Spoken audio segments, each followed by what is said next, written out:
प्रश्न है कि बड़ सुख कवन कवन दुख भारी।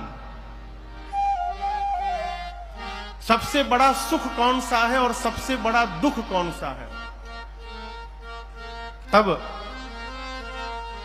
श्री काकभूषुंडी जी महाराज गरुण जी महाराज से कहते हैं, पहले दुख बताता हूं। नहीं दरिद्र सम दुख जग माही। दरिद्रता से बड़ा जीवन में कोई दूसरा दुख नहीं है। और सुख क्या है? संत मिलन सम सुख जग नाहि। जीवन में संत से मिलन हो जाए, इससे बड़ा कोई सुख नहीं है। अब ये दरिद्रता क्या है शशि भैया? दरिद्रता क्या है? लोग सोचते हैं जिसके पास अभाव है वो दरिद्र है, यही ना? लेकिन समझिएगा, दरिद्रता का संबंध अभाव से नहीं है, दरिद्रता का संबंध स्वभाव से। दरिद्र कौन है? जो होने के बाद भी मांग रहा है, वो दरिद्र आदमी है। पेट भर के भोजन किया हुआ है, जगह नहीं है गले में, और गरम गरम इमरती दिखाई पड़ गई और जिह्वा से पानी निकलने लगा, वो दरिद्र आदमी। कितनी संपत्ति घर में जमा है उसी को याद नहीं है, उसके बाद भी भगवान के सामने जा रहा है तो हाथ फैला के मांग रहा है, ये दरिद्र आदमी। दरिद्र कौन? जो होने के बाद भी मांग रहा है, वो दरिद्र है। और इससे बड़ा कोई दुख नहीं है। दरिद्रता यदि जीवन में आ गई तो पूरा जीवन मांगने में ही निकल जाएगा, पूरा जीवन। और सुख क्या है? जीवन में संत का मिलन हो गया, ये सबसे बड़ा सुख है। क्यों? संत का मिलन हो जाना, ये जीवन में भक्ति का प्रारंभ होना है। शबरी मैया के गुरु जी ने कहा था कि शबरी, जब राम जी आवे तो उनकी स्तुति करिएगा। भगवान की पूजा कैसे की जाती है? सबसे छोटी विधि है पंचोपचार। स्नान ध्यान भगवान को करा के, सजा करके, तिलक लगाकर, अब गिनिए, धूप पहला, दूसरा दीप, छोटी आरती जिसको कहते हैं, तीसरा नैवेद्य भोग, चौथा प्रधान आरती, और उसके बाद पांचवा है भगवान की स्तुति करना। स्तुति में क्या करते हैं? प्रशंसा करते हैं। बहुत सारी स्तुतियां हैं, भय प्रकट कृपाला दीन दयाला, श्री रामचंद्र कृपाल भजमन, जो भी स्तुति आपको याद है। ये सबसे छोटी विधि है पंचोपचार, 5 प्रकार से। गुरुदेव भगवान मतंग ऋषि ने मां सबरी को कहा था कि राम जी आवे तो पांव पखारिएगा, भोग लगवाइएगा, और उसके बाद बेटी उनकी स्तुति करिएगा। शबरी मैया ने पांव पखारा, भोग लगाया, भगवान भोजन किए। जब स्तुति करने की बारी आई, शबरी मैया फंस गई। राम जी बैठे हैं, शबरी मैया हाथ जोड़कर बोली, प्रभु आप ही बताइए ना, के ही विधिया स्तुति करऊं तुम्हारी।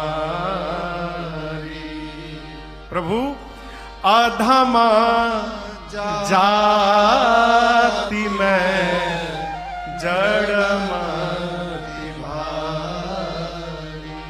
अधमाते अधमा अधम अति नारी, तीन माहू मैं मति मंग अभारी। मां शबरी कहती, प्रभु मैं आपकी स्तुति कैसे करूं? अधम हूं मैं, अधम में भी अधम हूं।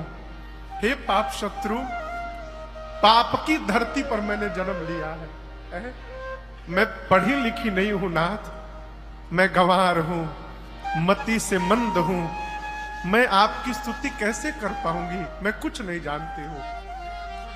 तब श्री रघुनाथ जी ने मां शबरी से कहा, शबरी कोई मनुष्य जाति से श्रेष्ठ हो जाए, पाति से श्रेष्ठ हो, धनवान हो, बलवान हो, गुणवान हो, ज्ञानी हो, वैभव से संपन्न हो, परिवार से पुष्ट हो, सब प्रकार से दिव्य हो, उस मनुष्य के पास सब कुछ हो और केवल मेरी भक्ति यदि उसके पास नहीं है तो वो मनुष्य उसी प्रकार है जैसे बिना जल का बादल दिखाई पड़ता है जिसका कोई अस्तित्व नहीं होता। बिनु जल बारिद देखिए कैसा, तो इसके पास, जिसके पास मेरी भक्ति नहीं है।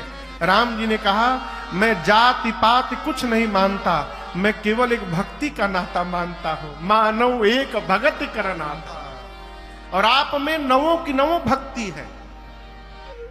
शबरी मैया बोली प्रभु मेरे में भक्ति है। राम जी बोले हाँ आप में है, कि एक भी जिसके भीतर हो वो मुझे उतना ही प्रिय है जितनी सीता जी है। यहां दर्शन करिए, राम जी कहते हैं 9 में से एक भी जिसके पास भक्ति हो, नवमहु एको जिनके होई, नारी पुरुष सचराचर कोई, सोई अतिशय प्रिय भामिनी मोरे। राम जी कहते हैं वो मुझे प्रिय नहीं है, अति प्रिय नहीं है, वो मुझे अतिशय प्रिय है। राम जी प्रेम सबको करते हैं, सब मम प्रिय, लेकिन राम जी अति प्रेम सबको नहीं करते हैं। राम जी अति प्रेम अयोध्या में रहने वालों को करते हैं। अति प्रिय मोहि यहाँ के वासी, अवधवासी भगवान को अति प्रिय है। लेकिन राम जी अतिशय प्रेम किसको करते हैं? जनक सुता। पीछे दर्शन करिए, जग जननी जानकी अतिशय प्रिय करुणा निधान की अतिशय प्रिय। मेरे प्रभु मेरी मां को प्रेम नहीं करते, अति प्रेम नहीं करते। रघुनाथ जी मेरी मां को अतिशय प्रेम करते हैं। शबरी मैया से कहते हैं शबरी 9 में से एक भी भक्ति जिसके पास है वो मुझे अतिशय प्रिय है, अर्थात मैं उसको उतना ही प्रेम करता हूं जितना मैं वैदेही को करता हूं। शबरी आप में एक भक्ति नहीं है, आप में 9 की 9 भक्ति विद्यमान है। राम जी ने कहा, और याद रखिएगा जीवन में सब कुछ प्राप्त हो जाए, पद प्रतिष्ठा ऐश्वर्य सब कुछ प्राप्त हो जाए, भगवान की भक्ति यदि प्राप्त नहीं हुई है तो सब प्राप्त होना